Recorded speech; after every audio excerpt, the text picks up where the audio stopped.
नमस्कार, आप देख रहे हैं न्यूज स्टेट और आपके साथ मैं हूं आशिमा त्यागी।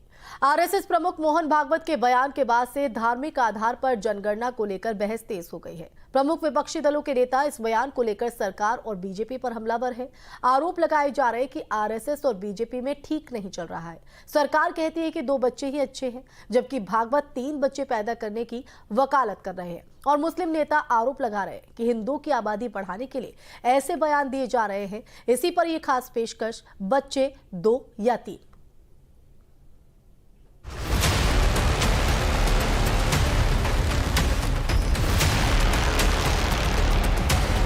संख्येचा उल्लेख झाला, जनसंख्या कमी होते फार चिंता आहे। सरसंघ चालक मोहन भागवत के जनसंख्या पर दिए गए बयान को लेकर अब सियासत अपने चरम पर है।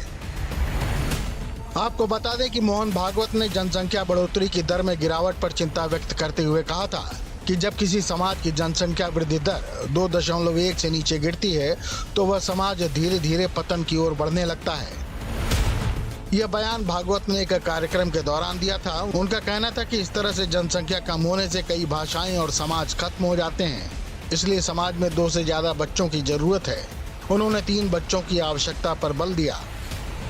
लोकसंख्या शास्त्र जे आधुनिक ते असं सांगतं की 2.1च्या खाली जायला लागलो तर तो समाजच नष्ट होतो, पृथ्वीच्या पाठीवर तो राहत नाही। जल कोणी त्याला मारेल असं नाही, तो काही नसलं संकट तरी तो समाज नष्ट होतो, पुढे चालत नाही।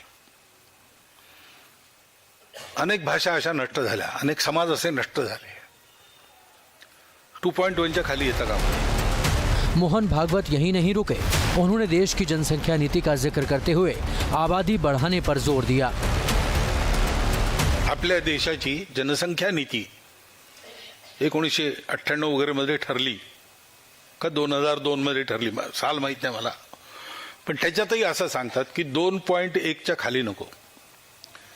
आता 2.1 म्हणजे 0.1 तर माणूस जन्मत नाही ना कधी, 2 पेक्षा जास्ती पाहिजे, म्हणजे 3 पाहिजे कमीत कमी, असं शास्त्र सांगतं। एआईएमआईएम अध्यक्ष असदुद्दीन ओवैसी ने भी मोहन भागवत के बयान पर हैरानी जताते हुए कहा कि क्या भागवत जी बताएंगे कि सरकार बच्चे पैदा करने के लिए कोई स्कीम भी बनाएगी जिसमें पैदा करने वाले के अकाउंट में हर महीने पैसे आते रहेंगे? ऐसा कुछ भी नहीं। टीएफआर रेट हर कम्युनिटी का गिरा है। सबसे ज्यादा टीएफआर रेट गिरा है रिलीजन वाइज मुसलमानों का, मगर अभी भी हिंदू समुदाय का टीएफआर रेट वो मुसलमानों में फर्क है। अब मगर ये जो स्टेटमेंट आज बोल रहे हैं कि आप जो बोल रहे अगर वो सच है और आप सच ही बोलेंगे कि बच्चे पैदा करो, तो मोहन भागवत जी को बोलना चाहिए कि जैसा यहाँ पर लाडली बहना का स्कीम में कितना 1500 रुपए दे रहे ना, तो आप एक स्कीम निकाल लो कि जो इतने बच्चे पैदा करेंगे उसके अकाउंट में हम लोग 2000 डालेंगे, कितना डालेंगे, क्या डालेंगे वो डिसाइड कर लो।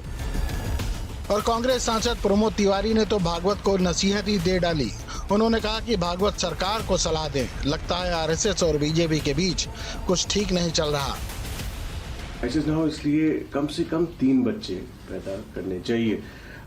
ये जो सलाह दी गई है, आप इसको क्या टिप्पणी हो? क्या मैं समझता हूँ ये सलाह उनको अपनी सरकार को देना चाहिए। लोग कहते हैं कि आजकल भाजपा सरकार में और आरएसएस में उतने मधुर संबंध नहीं, क्या उसी का नतीजा है? क्या सरकार की नीति क्या है और उनके बीच है? इस तरह की बयानबाजी करके वो या तो किसी को निशाना बना रहे हैं, वो भी उचित नहीं, या तो फिर एक बिन मांगी सलाह दे रहे हैं, वो भी उचित नहीं है। मैं समझता हूँ कि राष्ट्रीय स्वयंसेवक संघ के अध्यक्ष जी को इन सब चीजों से दूर रहना चाहिए। और कांग्रेस के ही एक और सांसद कह रहे हैं कि अगर ये जनसंख्या न होती तो हमारा देश आज न जाने कहां पीछे होता। ये जनसंख्या ही देश के लिए सबसे बड़ा हथियार है। ये जनसंख्या ना होती तो अब तक कभी कम, अब छोड़ो इस बात पे, ये बहुत बड़ा है। लेकिन बीजेपी सांसद दिनेश शर्मा ने भागवत की बयान का समर्थन करते हुए इनकी बात को विस्तार से बताया।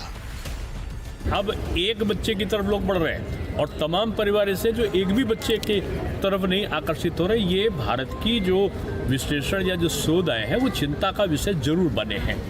और इस पे जो मुस्लिम वर्ग है, मुस्लिम बंधु हैं, उनमें प्रजनन का जो दर है वो जो हिंदू प्रजनन दर है उससे काफ़ी ज़्यादा है।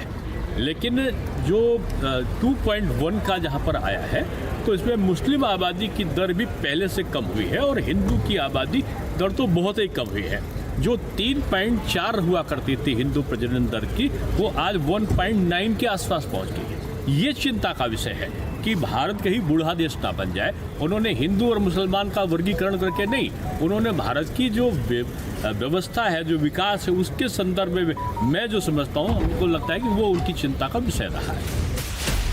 अब आपको कुछ आंकड़ों से रूबरू कराते हैं। साल 2011 की जनसंख्या के मुताबिक भारत की आबादी 121 करोड़ से ज्यादा थी, जिसमें 96 करोड़ के करीब हिंदू और 17 करोड़ के करीब मुसलमान थे। यानी भारत की कुल आबादी में 79.8% हिंदू और 14.2% मुसलमान थे। इसके बाद ईसाई 2.78 करोड़ और सिख 2.08 करोड़ थे। बाकी बौद्ध और जैन धर्मों को मानने वालों की आबादी 1% से भी कम थी। 2001 की तुलना में 2011 में भारत की आबादी 17.7% तक बढ़ गई थी। इस दौरान मुसलमानों की आबादी सबसे ज्यादा करीब 25% तक बढ़ी थी, जबकि हिंदू 17% से कम बढ़े थे। इसी तरह ईसाइयों की आबादी 15.5%, सिख 8.4%, बौद्ध 6.1% और जैन 5.4% बढ़े थे। 2015 में I US based research centre की एक रिपोर्ट के मुताबिक दुनिया में 2010 से 2050 के बीच मुसलमानों की आबादी 73% बढ़ेगी और 2050 तक भारत दुनिया में सबसे ज्यादा मुस्लिम आबादी वाला देश होगा और ईसाइयों की आबादी इसी दौरान 35% तक बढ़ेगी, जो दूसरा सबसे तेजी से बढ़ने वाला रिलीजन होगा। हिंदू 34% तक बढ़ेंगे और वे दुनिया में तीसरी सबसे बड़ी आबादी वाले लोग हो जाएंगे। बता दें कि फिलहाल भारत दुनिया में मुस्लिम आबादी के मामले में इंडोनेशिया के बाद दूसरे नंबर पर आता है। दुनिया में उस समय तक जितनी मुस्लिम आबादी होगी उसमें 11% अकेले भारत में होंगे और इन्हीं आंकड़ों से भारत के साधु संतों को डर लग रहा है कि कहीं उनका धर्म संकट में न पड़ जाए। नहीं, सरकार जो कह रही है और इनकी बातों में अंतर बढ़ रहा है। जैसे कि सरकार है कि 2 से ज़्यादा होगा तो सरकारी सुविधा उनको नहीं मिलेगी, तो पहले सरकार से इन्होंने कहा है ना इस प्रतिबंध को हटावें।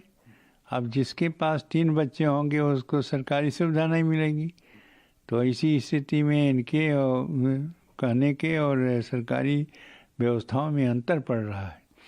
हमारी भारतीय सनातन देव संस्कृति के अंदर आज मैं श्री राम जन्मभूमि अयोध्या से हम यहाँ पधारे हैं। सभी को क्षेत्रवासियों को शुभकामना देते हैं इस अवसर पर। साथ ही श्रीमान मोहन भागवत जी ने जो कहा है हमारे सनातन हिंदुओं के लिए बहुत ही महत्वपूर्ण बात है। हम दो हमारे दो इस नारे को ख़त्म करके हम दो हमारे 5 हमारे 4 इस नारे को लेकर के हम जब आगे बढ़ेंगे और एक रहेंगे तो अनेक रहेंगे, नेक रहेंगे, चाहे कटेंगे तो बटेंगे। इसलिए मैं सभी सनातन धर्म प्रेमी महानुभावों से आह्वान करता हूं कि हमारी जनसंख्या ज़्यादा से ज़्यादा बढ़ाने की आप सभी सनातन धर्म प्रेमी महानुभाव कोशिश करें। हम दो हमारे दो, ये कांग्रेसी मानसिकता की नीति जो भारत में जन्म ली और जिसके माध्यम से हिंदुओं की घटती जनसंख्या और मजहबी आतंकवादियों की बढ़ती जनसंख्या पूरे विश्व के लिए एक चिंता का विषय बना हुआ है। जिहाद और फतवा को जन्म दे रहा है। हलाल और हलाला का उत्पीड़न पूरे देश में सुनाई दे रहा है। इसको अब रोका जाना चाहिए और ये तब रुकेगा जब हिंदू समाज संगठित होगा, मजबूत होगा और कम से कम 3 बच्चों को जन्म देगा। दरअसल भारत में मुस्लिमों के जैन के अंदर एक लंबे अरसे से ये बात पुख्ता तौर पर रख दी गई है कि अगर बहुसंख्यक होंगे तो पूरी दुनिया पर राज करेंगे और हिंदुओं को ये डर सता रहा है कि अगर हिंदू अल्पसंख्यक हो गए तो उनको बांग्लादेश या दूसरे इस्लामी मुल्कों के अल्पसंख्यक हिंदुओं की तरह ही परेशान होना पड़ेगा। Theme news state.